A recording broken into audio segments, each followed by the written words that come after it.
Welcome back to our special Christmas edition of Banjo Strings and Drinking Gourds, How American Culture Came to Be, the podcast of the Frontier Culture Museum of Virginia. This episode, we feature The Peterkin's Christmas Tree by Lucretia P. Hale, written in 1883. While out of our time period at the museum, the calamitous Christmas the Peterkin family experiences in this story is much more similar to a mid-century American celebration than the most well-known of 19th century stories, Dickens' A Christmas Carol, published in 1843. Lucretia P. Hale, a notable 19th century author and journalist, wrote a sequence of stories regarding the Peterkin family published in magazines from 1868. The stories detailed the problems the family often found themselves faced with due to their well-intentioned but slightly scatterbrained search for self-improvement and helpfulness. They were often saved from themselves by a lady from Philadelphia, who seemed to have more common sense than all the Peterkins combined. The family consists of Mr. and Mrs. Peterkin, their older children Agamemnon, Elizabeth Eliza, and Solomon John, and their younger children referred to as the little boys. Here is our dramatic adaptation of the Peterkin's Christmas Tree.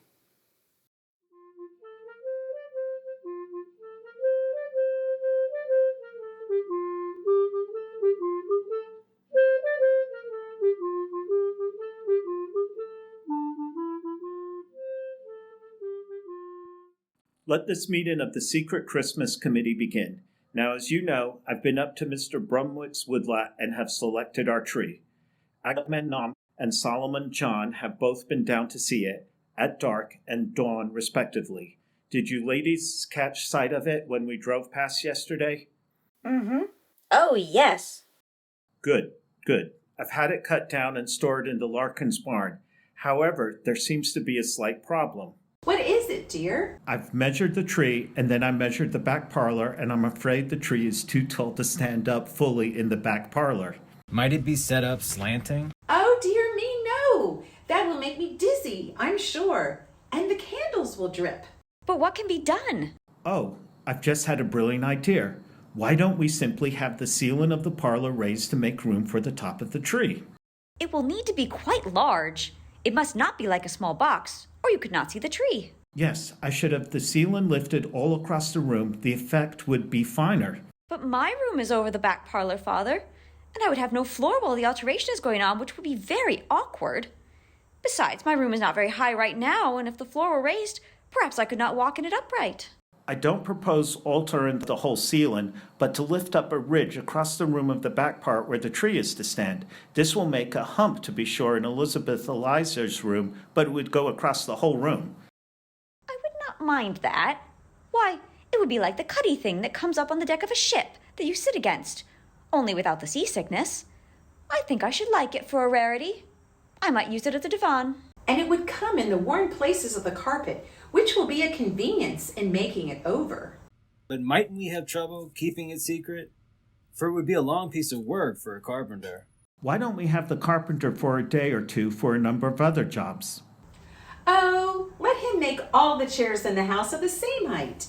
I nearly broke my spine sitting down in what I supposed was my own rocking chair, but it proved to be 2 inches lower. The little boys are large enough now to sit in any chair, so let us fix on a medium to satisfy all of the family.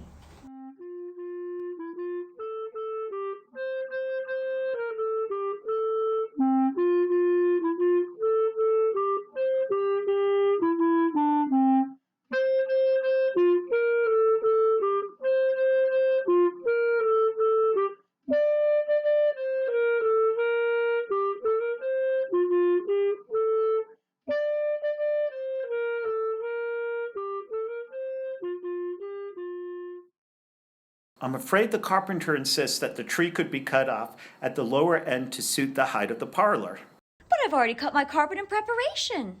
And I've set my mind on the improvement, so we'll close the folding doors into the back parlor and allow the carpenter to do his work. Elizabeth Eliza, you may have to sleep at the Bromwicks a night or two, as there will be a hole in your floor that might be very dangerous. We'll have to keep the little boys busy until the aunts, uncles, and cousins arrive to occupy their attention. That's all very well, my dears, but what are we to put on the tree? I've been collecting bayberries, as they make very nice candles, so it will not be necessary to buy any. I've been to town a number of times. I've consulted Amanda as to how much ice cream we should need and whether we should make it at home. But I've also been pretty busy in my own room as the furniture needs to be changed and the carpet altered. The hump is higher than I expected as well, and there's a danger of bumping my own head whenever I cross it. I've had to nail some padding on the ceiling for fear of accidents.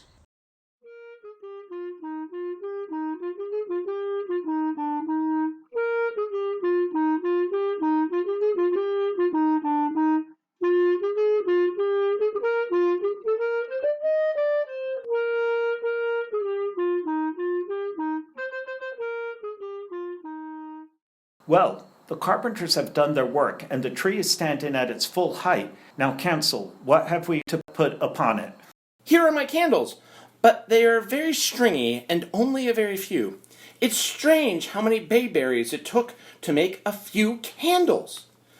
The little boys helped as well. I gathered as much as a bushel of berries, put them into water, and skimmed off the wax, as according to the directions. But there was so little wax. Then what are we to place on the tree?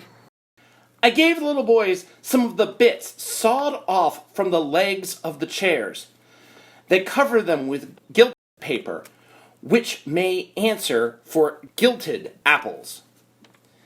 They're a little blunt at the end, but may serve. Those and my candles are all we have. Oh dear, and all my trips to town, I forgot to bring anything for it.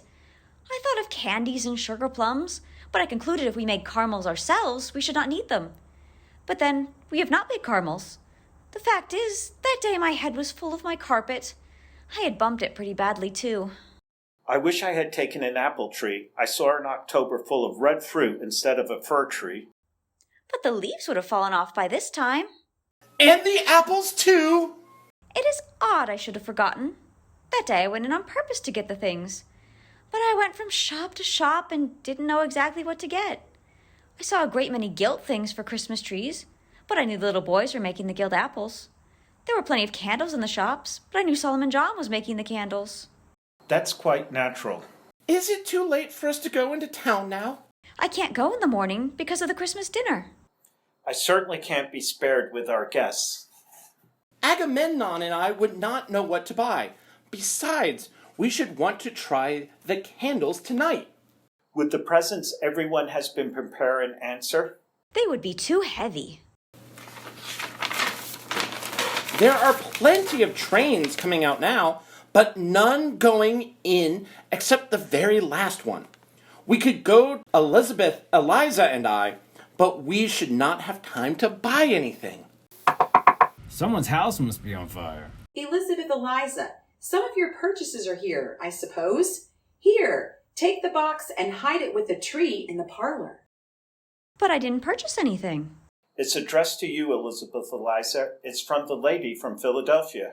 Look, a letter!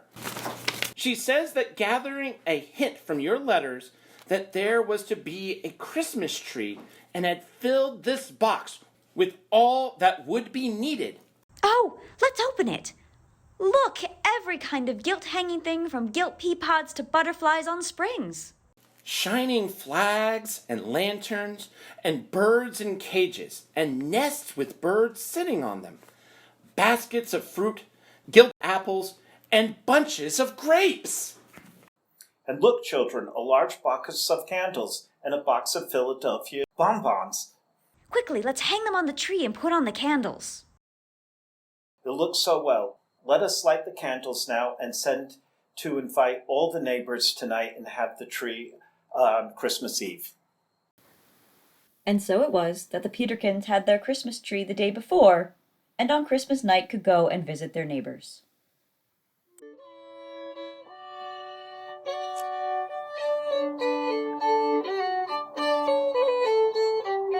So we hope you enjoyed Banjo Strings and Drinking Gourds. We're bringing historical episodes twice a month. And don't forget, if you haven't already, reserve your tickets for our Old World Holiday Tours. Tours start on December 3rd and go every Friday through Sunday until December 19th. In these tours, you'll walk around the Old World section of the museum, enjoying family-friendly skits, learning about holiday traditions, and seeing the decorated buildings, and ending with cider and cookies. Be sure to reserve your tickets today.